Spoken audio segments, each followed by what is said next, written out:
मेरे दिमाग का संजीदा हुई बात सदर ने फरमाया कि अगर कोई बंदा दुनिया में अच्छा काम करे और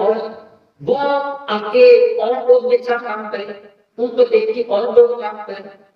तो जितने भी लोग आगे बाजारों में लाखों लाखों की तादाद में काम करेंगे, तो तमाम लोगों का जितना भी सवाब होगा, उतना भी मिलेगा और उतना ही सवाब इस बंदे को भी मिलेगा जिसने ये काम शुरू किया है। आपने वीडियो सेंड की और वीडियो सेंड की है आपने ना की और वो जब तकरीर है कोई अच्छा तरीका आपने शेयर किया है वो आगे 1000 लोगों ने देखा, 2 ने देखा, 10 लाख ने देखा, कई लोगों ने तौबा की, कई लोगों ने सोचा समझा और उसने अमल किया।